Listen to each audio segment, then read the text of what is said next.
মা কানা মুহাম্মাদুন আবা আহাদিম মির রিজালিকুম ওয়ালাকিন রাসূলুল্লাহি ওয়া খাতামান নাবিয়্যিন। আল্লাহ বলেন, মুহাম্মদ তোমাদের কোন পুরুষের বাবা না। এই আয়াতের একটা শানে নুজুল আছে। যায়েদ ইবনে হারেসা আল্লাহর নবীর পালক পুত্র ছিলেন। বিবাহ করেছেন যায়েনাব নামে একজন মহিলাকে। বরাবরই হয় নাই, যায়েনাবকে তালাক দিয়ে দিয়েছেন। তালাক দেওয়ার পর আল্লাহর নবী নিজেই বিবাহ করেছেন। সমাজে কথা উঠছে, ছেলের বউকে বাবা বিবাহ করছে। এমন কথা ওঠার পর আল্লাহ তাআলা আয়াত নাজিল করে দিলেন, মা কানা মুহাম্মাদুন আবা আহাদিম মির রিজালিকুম। মুহাম্মদ তো তোমাদের কোন পুরুষের বাবা না। এটা তারা বুঝাইলেন মুহাম্মাদের কোনো সন্তান ছেলে নাই। যেই ছেলে ছিল, 4 জন ছেলে শৈশবকালেই তাদের ইন্তেকাল হয়ে গেছে। পরিণত বয়সে পৌঁছার আগেই তাদের ইন্তেকাল হয়ে গেছে। এজন্য আল্লাহ বলেন তারা কোনো পুরুষের বাবা মুহাম্মদ না, অর্থাৎ তার কোনো ছেলে সন্তান এখন নাই। যেই ছেলে আছে এটা মূলত নিজের সন্তান না, পালক সন্তান, পালক ছেলে। পালক ছেলে, পালক ছেলে, পালক ছেলের বউকে সে বিবাহ করতে পারবে, কারণ এই পালক সন্তান তো তার বিবির দুধ পর্যন্ত পান করে নাই। এই পালক ছেলের বউকে সে বিবাহ করতে পারবে, এটা বৈধ, কোনো সমস্যা নাই। আপন ছেলের স্ত্রীকে বিবাহ করা এটা অবৈধ, এটা নিষেধ। আল্লাহ রাব্বুল আলামিন আয়াত নাযিল করে বুঝায় দিলেন, আপন ছেলের স্ত্রীকে বিবাহ করা এটা বাবার জন্য হারাম। ওয়ালাকিন রাসূলুল্লাহ, সাথে সাথে আরেকটা সন্দেহের উত্তর দিলেন, কিন্তু আল্লাহ তাআলার রাসূল, আল্লাহ তাআলার রাসূল যিনি, সেটা আধ্যাত্মিক পিতা, আমাদের আধ্যাত্মিক পিতা এটা সত্য, কিন্তু আপন পিতা না। আধ্যাত্মিক পিতা, আপন পিতা না। যেহেতু আপন পিতা না, এজন্য ও ছেলের বউকে বিবাহ করার কোনো সমস্যা। ওয়ালাকিন রাসূলুল্লাহি ওয়া খাতামান নাবিয়্যিন।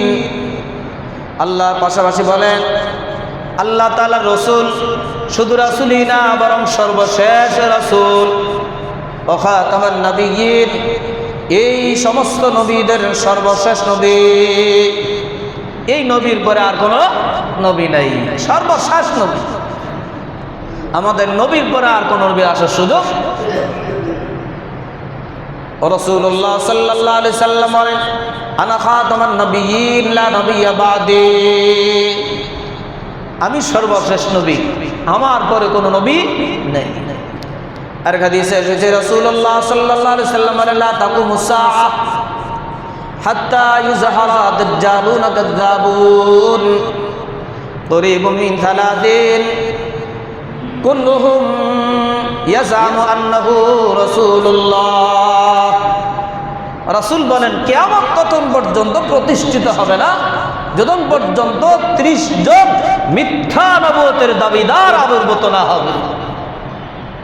ভবিষ্যৎবাণী করে গিয়েছেন রাসূল, বলেছেন কিয়ামত ততক্ষণ পর্যন্ত হবে না যতক্ষণ পর্যন্ত 30 জন মিথ্যা নবুয়তের দাবিদার আবির্ভূত না হবে।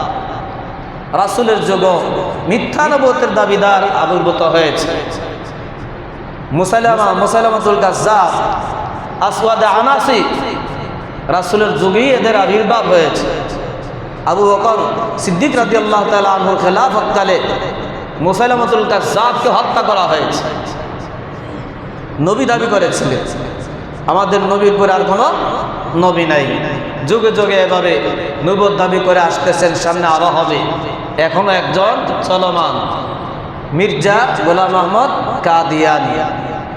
মির্জা গোলাম আহমদ কাদিয়ানী উনিও নবুয়ত দাবি করেছেন, নবী দাবি করেছেন। ভারতের একটা জায়গার নাম কাদিয়ান, এই কাদিয়ান এলাকার নামে তাকে কাদিয়ানীও বলে। উনি আহমদিয়া মুসলিম জামাত নামে একটা জামাত গঠন করেছেন। আহমদিয়া মুসলিম জামাত আমাদের এই দেশে আছে না নাই? আছে, বকশীবাজার।